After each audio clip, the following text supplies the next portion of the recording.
Jeff, what are you expecting God to personally do in your life? You know, when we go on mission, it's always a great adventure. I have a lot of hopes and dreams. I'm pursuing whatever door God opens.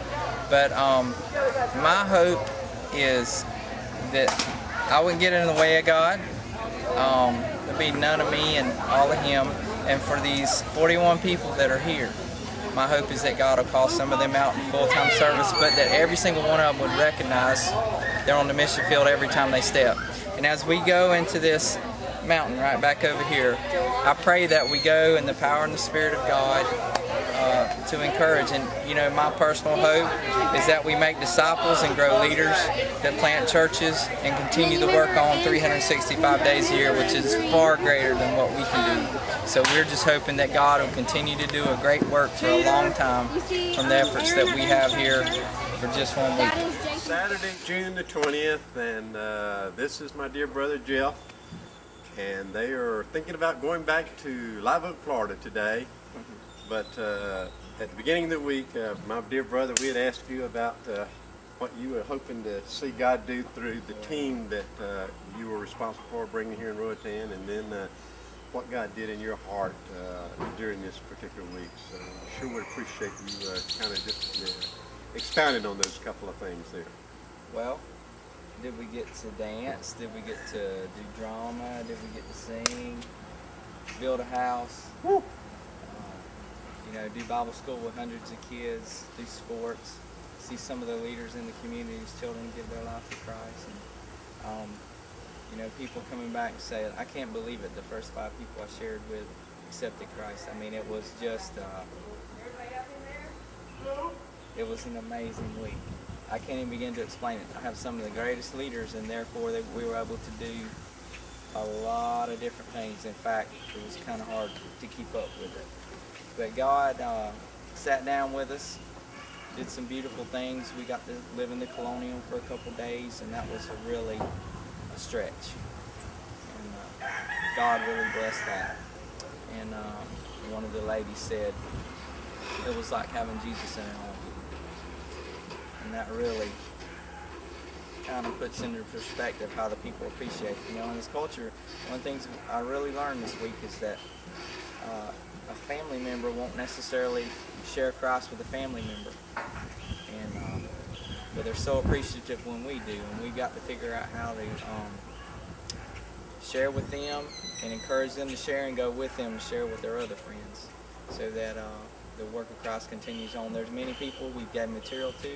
They're encouraged and want to disciple others, so we've been an encouragement, hopefully disciple makers, and sharing the gospel through the activities that we've done. So man, it's been an awesome week, Henry. Amen. It was so busy I didn't get to spend as much time with him as I like, but yeah. I remember a couple of things on the discipleship where this one, I can't remember exactly who it was spending the night up in the Colonial with this family. The lady was a Christian, and she wanted to learn how to use the EQ. Oh, wow. And so now she has been discipled to use that EQ. And then just coming back to the Colonial and watching kids run with those little diplomas to where they had learned 2 Bible verses. That says they want to be disciples. So God sort of did a work in your heart and in your life this week too, right? Amen, brother, every time. I mean, it just, wow. You got to walk in prayer and prepare yourself as well as you can. And God may not use any of what your preparation is, but in this case, He used a lot. And I'm real thankful. The team was committed. They spent probably close to 20 hours over several meetings getting prepared, and some of them more than that. And it was just,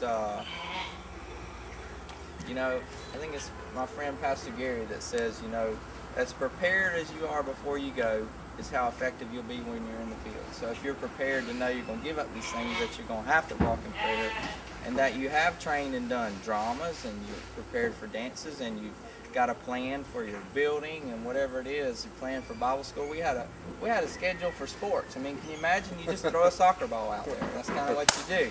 But anyhow, the schedule just included sharing the gospel, and it amazed me every day they would share the gospel kids would just go down there to receive Christ.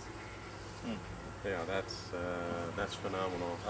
Anything to say to those folks that are going to be viewing this video about coming to Roatan?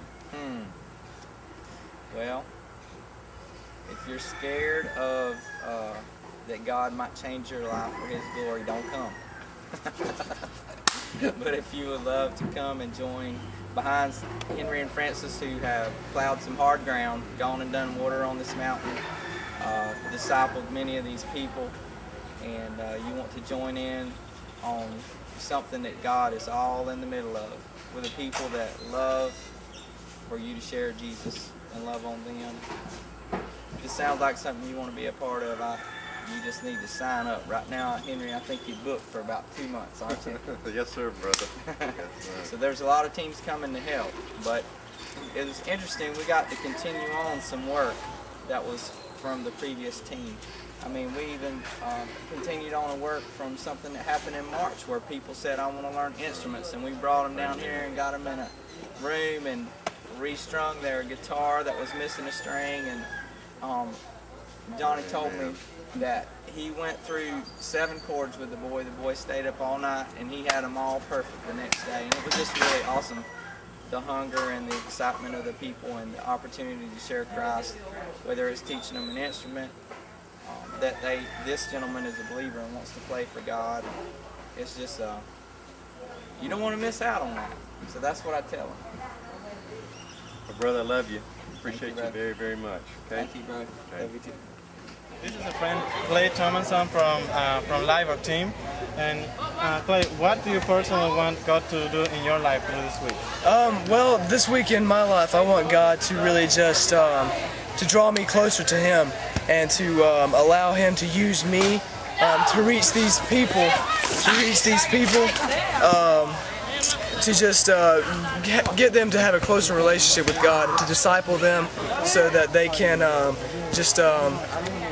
just really come closer to God. And for those that don't know God, I would just like to share with them and hopefully be able to lead them to Christ. June the 20th, and this is Clay. We had asked Clay this question at the beginning of the week. My dear brother, my dear friend, what were you hoping to see God do in and through your life as a result of coming to Roatan, Honduras, and spending your week up in the colonial? So as you kind of reflect back now on this week here, Clay, what do you kind of sense God has done through this week? Well, God has really drawn me closer to Him, and He's really taught me how to rely on Him, because as you know, I spent a night up in the Colonia, and it was scary, man, for the first little bit. But He really taught me how to rely on Him, and He taught me how I could be a blessing to those people up there, and how they could be a blessing to me. And that's something that I didn't really understand. He's just really drawn me closer, and I'm going to take that back with me to the States, and I'm going to walk a straighter path. How did you kind of did a lot of sporting stuff and all that? How did that go in building relationships with the folks there? That was awesome, man. We got to go down to the baseball field and just played a little bit of soccer. We tried to play some other stuff, but they didn't want to do that. All they wanted to do was play soccer. Oh, is that right? So yeah. Whenever you try to lead them to an American sport, they were going right back to soccer. Right back to soccer. But that was awesome. After we got done playing soccer and building a relationship with people, we all put them all up in the stands, all the kids up in the stands, and we shared the EQ, we shared a testimony, and there was a bunch of people. I don't know the number, but I don't know either. There was, I would say at least 15 or 20 that accepted Christ, and that was just amazing. It was really awesome, and hopefully they'll just be discipled.